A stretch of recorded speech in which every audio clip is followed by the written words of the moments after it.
Crazy stuff happens all the time on late night shows, and sometimes it's so bad that careers are destroyed as a result. I'm Mackenzie, and let's get into the top 10 celebrities who destroyed their careers on late night shows part 3. But first, make sure to subscribe if you're new here and want to see more. In at number 10, Korine. This one is so shocking, I can't even believe that it's real, but director Korine was banned from The Late Show with David Letterman after he caught her stealing. Even worse, the person that Korine was allegedly stealing from was Meryl Streep, of all people. Letterman described the story during an interview, saying, quote, "I went upstairs to greet Meryl Streep and welcome her to the show, and I knock on the door and she was not in there. I looked around, she wasn't in there, and I found Harmony going through her purse. True story. And so I said, that's it, put her things back in the bag and get out of here." And obviously after pulling a stunt like that, nobody looked at Harmony the same way again. In at number 9, Sarah Silverman. One of the strangest interviews of all time has to be between Sarah Silverman and Bill Burr on her show I Love You America. Right off the bat, it's very confusing, with Sarah almost confronting Bill about their friendship. She even introduced him as someone she fights with like siblings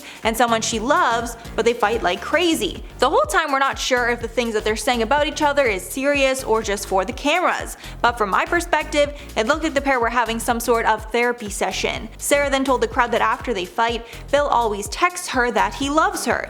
He claims that he doesn't remember this and say they fight a lot because Sarah tries to change his jokes in a way that most likely offends him.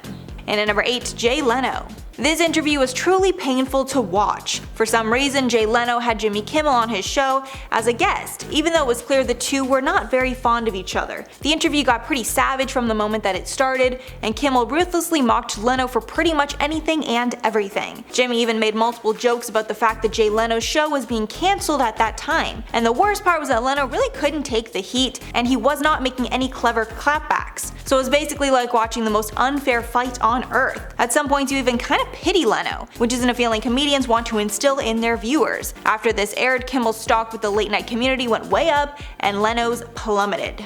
And at number 7, Joaquin Phoenix.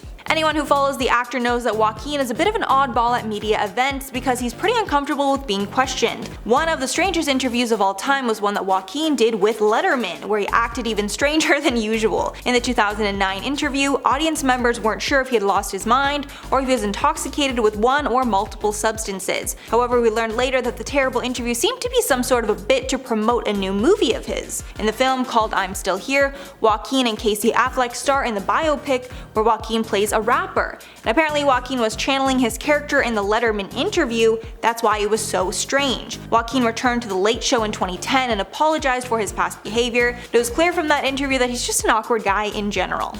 And at number 6, Vivica A. Fox. Fox ended up being banned from Jimmy Kimmel Live after she walked out of the interview while it was happening. Apparently Jimmy said some negative things about one of her friends, so she didn't want to stay on the show. When talking about the ban, she said, quote, "I was really surprised because I used to go on his show all the time, and there was just one time that I went on the show and he dissed my good friend, Star Jones." She continued that she was shocked when she was banned because Jimmy seemed very apologetic about the incident and apologized to her privately after it happened. So either in the moment he just wanted her back on the show and didn't mean it, or he was sorry but thought leaving the show was not the appropriate way to handle it. Halfway at number 5, Adrien Brody. Adrien Brody is a well-respected dramatic actor, winning the Oscar in 2002 for Best Actor in The Pianist. Then on the heels of his new fame, he was asked to host SNL in 2003. And when he was introducing the musical guest, Jamaican singer Sean Paul, he not only made everyone cringe with embarrassment, but he also broke one of the golden rules of live TV. For the introduction, Brody took it upon himself to grab a dreadlock wig and ramble in a problematic Jamaican accent for way too long before handing things off. And even though the Jamaican accent was very offensive and he probably should have been banned for just that, the bit wasn't planned and ended up wasting a lot of valuable time, which made SNL producers even more angry. He ended up apologizing for the insensitive bit.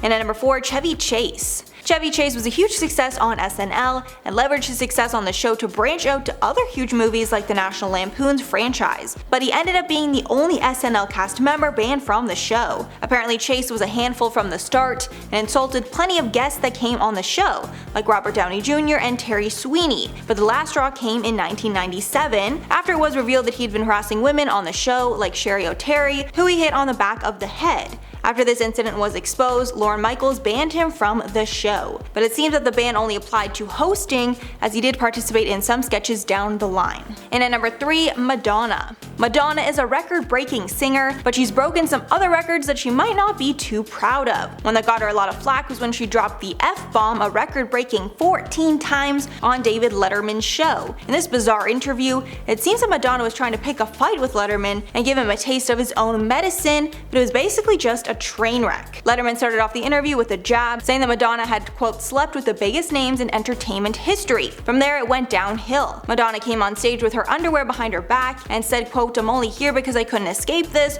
Don't flatter yourself." Then Letterman started repeatedly asking her to kiss a man in the audience, to which she responded asking why he's so obsessed with her love life. Madonna then tried to get Letterman to smell her underwear, which he did not. After tons of swearing, sexual innuendos, and going way over time, they finally got Madonna to walk off the stage. And at number 2, Drake. This is another one coincidentally involving Madonna. Both Drake and Madonna got tons of heat in 2015 after Madonna kissed Drake on stage, and he had a shocking reaction. The pair were performing at Coachella, and near the end of their performance, Drake was sitting on a chair and Madonna came up behind him and planted a huge kiss. But things took a turn for the worse when after the pair pulled away from the kiss, Drake made a disgusted face. It looked like a mix of crying, laughing, and regret. After the picture went viral, Drake said it was, quote, misinterpreted, adding, quote, "I got to make out with the queen Madonna and I feel 100% about that forever." But I don't know, Drake, the video doesn't lie. One insider who's allegedly close with Drake said his reaction was due to Madonna's gross tasting lipstick and not the actual kiss itself, which I actually believe.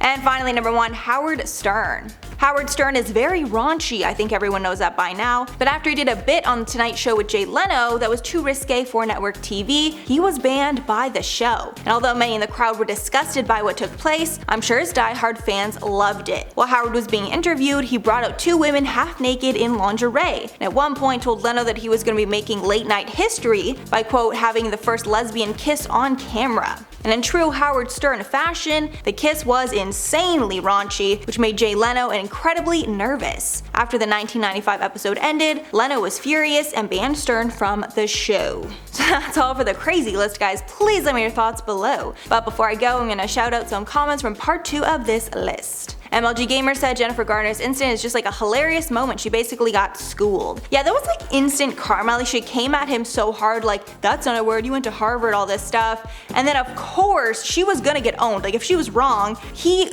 had to say it, and of course he was right. So it's like, why do that in the first place? So not worth it. And Sunny said, so perfect, Mackenzie, way too superior. Thank you.